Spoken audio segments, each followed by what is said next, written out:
Natatakpan ng puting lona ang buong bako ng bahay na ito ni dating Congressman Zaldico sa isang exclusive subdivision sa Pasig City. Sa kalsada naman sa labas lang ng gate, nakalapag ang ilang kahon at bag.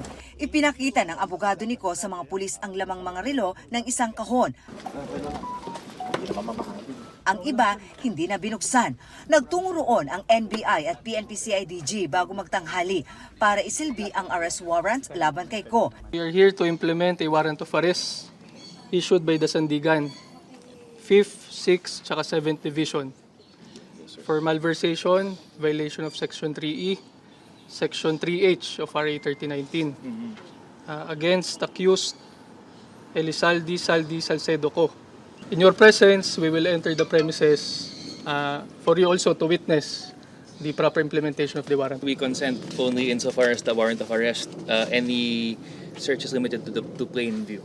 Pinasok at chinek ang loob ng bahay. Pinasok pati mga kwarto sa basement. May isang kinakalawang na vault pero hindi binuksan. Ito ay implementasyon lamang ng kanyang warrant of arrest kaya gaya na naging usapan sa mga abogado ni Zaldico. Walang search and seizure na gagawin kundi ito ay plain view search lamang para matiyak kung nandito nga ang subject ng kanilang warrant. Marami pang mga kahon ang nasa living room. May mga paintings din, pati mga crates, bags at personal na gamit. Mga maletang iba't iba ang laki naman ang nasa loob ng mga pinasok na kwarto. May mga vault din na iba't iba ang laki. Nakabukas ang iba. At sa isang kwarto pa, makikita rin ang marami pang mga kahon. Makikita nyo ito, mga cargo boxes. And then, maraming karton, maraming ano dyan. No, that we don't know what she is. And then, of course, yung vault. Suitcases. Yeah, but we don't know kung anong laman yan. It seemed the procedure was followed. As agreed, plain view search. Wala naman untoward incident. So we're glad that the authorities respected our client's wishes. Inukutan din ng mga otoridad ang labas ng bahay pero hindi nakita doon ang dating mambabatas.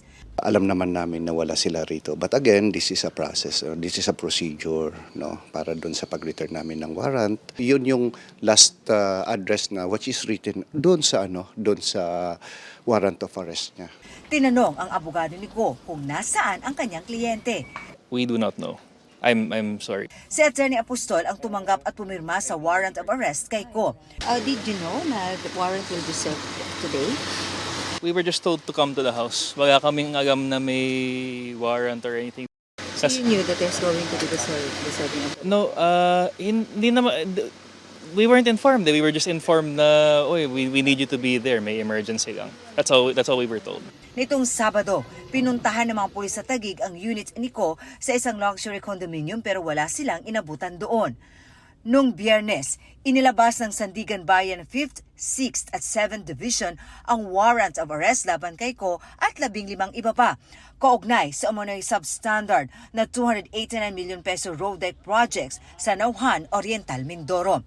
Kahapon naman naaresto sa isang bahay sa Quezon City ang isa sa mga akusasong si Dennis Abagon, OIC Chief ng DPWH Mimaropa, Planning and Design Division.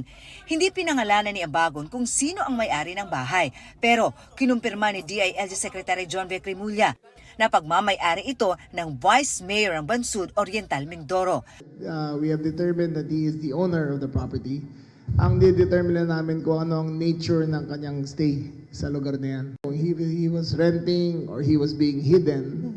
Sa panayam ng GMA Integrated News kay Bansod Oriental Mindoro Vice Mayor Alma Merano, inamin niyang siya ang may-ari ng bahay kung saan natunton at naaresto si Abagon. Pero anya, pinapaupahan lang niya ang bahay at walang ugnayan kay Abagon. Nakipagtulungan pa raw siya sa NBI para maaresto si Abagon at nagbigay pahintulot na pasukin ang bahay. Kasama ni Abagon, iniharap sa Sandigan kanina ang 7 pang naaresto at sumukong mga opisyal at dating opisyal ng DPWH. Sina dating DPWH Mimaropa Regional Director Gerald Pacanan, mga assistant at regional director na sina Jean Ryan Altea at Ruben Santos, mga division chief na sina Dominic Serrano at Juliet Calvo, project engineer na si Felizardo Casuno at accountant na si Lerma Caico. Una silang iniharap sa Sandigan Bayan 5th Division para sa kasong paglabag sa Anti-Graft and Corrupt Practices Act Section 3E, isang bailable offense. Pero non-bailable ang kaso nilang malversation of public funds sa Sandigan Bayan 6th Division dahil sa higit 8.8 million pesos ang di umano'y ninakaw na pondo ng gobyerno. Hindi kasama sa kasong malversation si Calvo, kaya tanging siya lang ang nakapagpiyansa ng 90,000 pesos at nakauwi matapos iharap sa korte. 3:36 ng hapon ipinasok sa Quezon City Jail Facility sina Abagon, Pakanan, Casuno, Serrano, Santos at Altea. Sumailalim sila sa pagkuha ng mugshots at personal nilang impormasyon at medical check-up. Sabi ni Remulla, sama-sama sa isang kulungan ang 6 at walang special treatment. Wala ho kami binibuksan na special wing.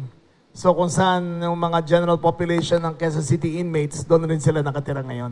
Opo, pare-pareho lang po ng kanilang tasking. Pagkain ho nila, pare-pareho. Hindi pa handa ang kulungan para sa mga babae sa QC Jail, kaya si Kaiko ay ididetine sa female dormitory sa loob ng Camp Karingal. 8 akusado ang hinahanap pa kabilang si Zaldico. Isang at-large na yung mastermind nila lahat, si Zaldico. We are waiting for the court's action on cancellation of his passport. And then yung red notice is in effect. So, baka mahanap na natin anytime soon. Big fish are coming soon. We should expect the Discayas, the senators, the congressman. Within the next 5 weeks ay sunod-sunod silang makukulong na. Sa impormasyon ng DILG at PNP, sa New Zealand ang last known location ni Aderma Angeline Alcazar, ang president at chairperson ng board of director ng SunWest. Nasa New York naman daw si Cesar Buenaventura, ang treasurer ng SunWest. Sinasabi na sa Jordan naman si Montrexis Tamayo ng DPWH. Ayon sa DILG, 3 sa mga akusadong nasa abroad ang nagpahayag sa pamamagitan ng kanilang mga abogado na sila'y susuko. Binigyan sila ni Remulla na hanggang Huwebes para iharap ang sarili sa mga otoridad. Alam namin kung nasaan sila. Alam namin kung anong address nila abroad. Nakita na lahat. There's no use hiding. Para sa GMA Integrated News, ako si Marisol Abduraman, ang inyong saksi.